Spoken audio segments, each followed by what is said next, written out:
Kritis bagi rezim ini, ada kecenderungan secara historis bagi rezim untuk benar-benar menindak komunitas agama seperti orang Kristen yang insaf.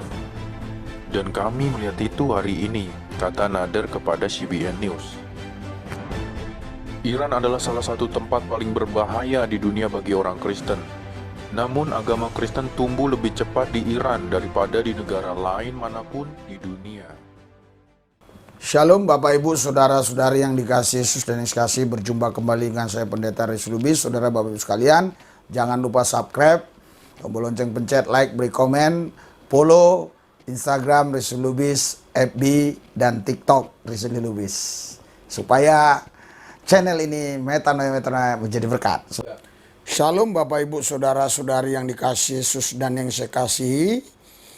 Berjumpa kembali dengan saya Pendeta Riz Lubis. Bapak Ibu Saudara-saudari yang saya kasih dalam Tuhan, tadi saya melihat video dan mendengar kesaksian di video tersebut, membangunkan roh saya, membangunkan jiwa saya, membangunkan iman saya, sehingga saya juga merindukan hal yang sama terjadi atas Bapak Ibu Saudara-saudari sekalian. Itu sebabnya video ini harus saya tampilkan supaya Bapak Ibu Saudara-saudari sekalian juga bisa mengalami apa yang saya alami, saudara.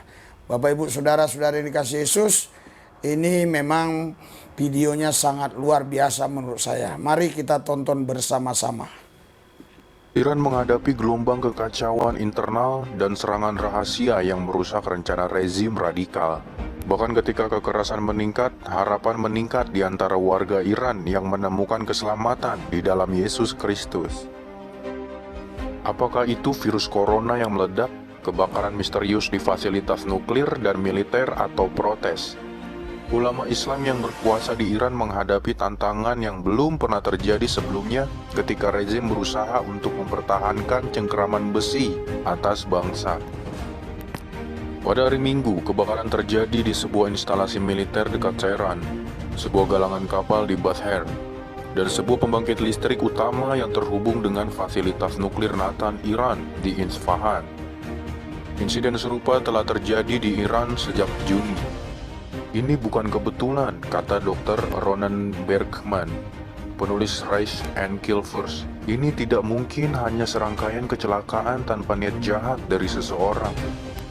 Beberapa menunjuk ke Israel yang sedang berlangsung terbuka dan kadang-kadang rahasia melawan rezim Islam.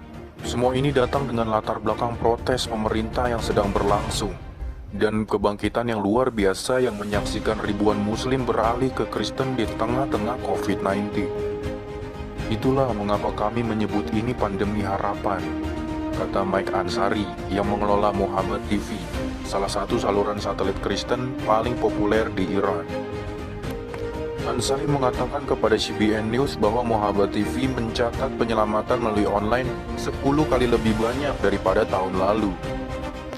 Kami mendaftarkan sekitar 3.000 keputusan pribadi oleh Muslim Iran yang meninggalkan Islam demi agama Kristen selama kebangkitan ini, kata Ansari.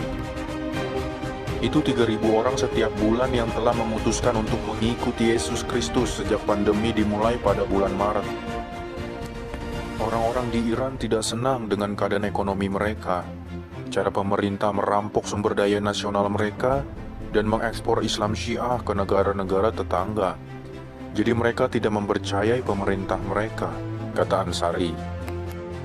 Banyaknya orang yang meninggalkan Islam menyebabkan serangan balik terhadap gereja. Lusinan orang-orang Kristen telah ditangkap dan dipenjara karena menanggapi pesan Injil sejak Maret. Selama masa-masa kritis bagi rezim ini, ada kecenderungan secara historis bagi rezim untuk benar-benar menindak komunitas agama seperti orang Kristen yang insaf. Dan kami melihat itu hari ini, kata Nader kepada CBN News. Iran adalah salah satu tempat paling berbahaya di dunia bagi orang Kristen. Namun agama Kristen tumbuh lebih cepat di Iran daripada di negara lain manapun di dunia. Nah, kita sudah tonton tadi video ini, Bapak Ibu Saudara-saudari yang dikasihi Yesus. Bagaimana hati kita, bagaimana roh kita, bagaimana pikiran kita. Apakah ada kebangunan iman, kebangunan rohani di dalam hidup kita ketika kita mendengar berita yang di video tadi, saudara. Saudara, Bapak Ibu sekalian, Saya memang sangat terharu dan sangat sukacita ya waktu tadi melihat video itu dan mendengar kabar berita yang membawa sukacita besar bagi saya pribadi. Kenapa saya katakan demikian?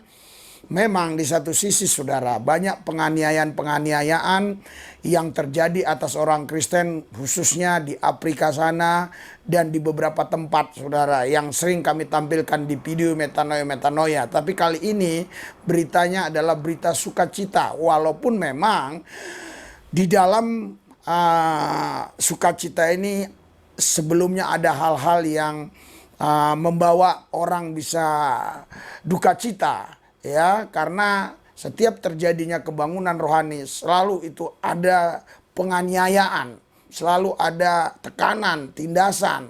Saudara, Anda pasti tahu bagaimana dulu negara Iran sebelum revival ini terjadi, saudara, itu Iran dulunya memang sangat tidak suka dengan orang yang mengikut Yesus yang beragama Kristen. Bahkan mereka seperti membuat satu kelompok atau satu sistem yang tersembunyi ya dari pihak pemerintahan supaya kekristenan ini memang ditiadakan begitu dengan sistem yang ada. Namun terjadi juga gerakan roh di mana juga orang-orang yang diurapi Tuhan di sana melayani dan dipakai Tuhan sangat dahsyat, sangat luar biasa. Sehingga pemimpin-pemimpin yang ada di Iran juga ada yang dijamah Tuhan.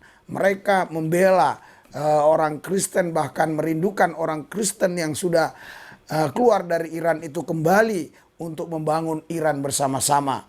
Jadi selama pandemik ini yang kita dengar dari berita tadi itu ada ribuan orang Islam yang ikut Kristen. Saudara, sumber ini terpercaya, nanti Anda lihat di deskripsi ada sumbernya. Namun itu memang ditulis dalam bahasa Inggris, tetapi kita sudah mendapat terjemahan dari bahasa Indonesianya. Biarlah semuanya ini, saudara, untuk kemuliaan bagi Tuhan Yesus Kristus. Saudara, apa yang harus kita buat supaya terjadi seperti hal ini di dalam kehidupan kita, di dalam pelayanan kita ya. Jadi Alkitab bilang saudara begini, ya selain kita memberitakan Injil di Matius 28, di situ dikatakan Tuhan Yesus berkata segala kuasa di sorga di bumi telah diberikan kepadanya dan pergilah kamu memberitakan Injil, aku menyertai engkau sampai ke sudahan zaman atau akhir zaman. Jadi di situ sudah diberi kuasa. Makanya di Kisah 1 di situ ayat 8, kalau Roh Kudus turun atasmu, engkau akan jadi saksiku. Ada kuasa. Kuasa inilah saudara yang membuat kita punya keberanian untuk memberitakan Injil Yesus Kristus kepada jiwa-jiwa sehingga banyak jiwa-jiwa dimenangkan bagi Yesus. Karena itu jangan pernah berhenti untuk memberitakan Injil. Alkitab jelas katakan saudara, siap sedialah baik atau tidak baik, beritakanlah itu Injil, firman Allah. Dan firman Allah berkata, kalau Yesus ditinggikan, dia tarik banyak orang datang kepadanya dan firman-Nya pasti digenapi. Mari kita baca dulu ya. Di dalam Yohanes 12 ayat 32. Dan aku, bila aku ditinggikan dari bumi, aku akan menarik semua orang datang kepadaku. Ini ucapan Tuhan Yesus. Yesus berkata, kalau aku ditinggikan di muka bumi ini, aku akan tarik banyak orang datang kepadaku. Dan firman-Nya berkata di Filipi pasal 2 ayat 9-11, supaya setiap lutut bertelut, semua lidah mengaku bahwa Yesus Kristus adalah Tuhan di atas segala Tuhan. Saudara, Bapak Ibu sekalian, mari kita terus layani jiwa-jiwa seperti yang kami lakukan ini saudara. Inilah pelayanan. Haleluya. Itulah saudara yang dialami oleh kepala penjara Filipi ini. Dia berkata, jadi bagaimana supaya aku selamat? Saudara tahu kira-kira kenapa kepala penjara ini berkata demikian? Apakah Anda pikir maksud kepala penjara ini selamat masuk surga? Bukan. Maksudnya selamat dari jabatan, selamat tidak dipidana, selamat keluarganya tetap bisa menikmati fasilitas pemerintah yang ada. Karena dia seorang kepala penjara, itu gajinya luar biasa. Saudara, fasilitasnya luar biasa. Haleluya. Tetapi apa jawab Paulus? Kalau kau mau selamat, percayalah Yesus Kristus, maka engkau selamat. Seisi rumahmu pasti selamat. Haleluya. Haleluya. Haleluya. Haleluya. Haleluya. Luar biasa. Haleluya. Foto-foto. Ini saya. Udah banyak kena air kali. Setelah makan nih, minum kopi. Ini nggak biasa, ini lagi spesialis ya. Jadi karena kebetulan ada yang dagang kopi, jadi yang habis makan suruh minum kopi.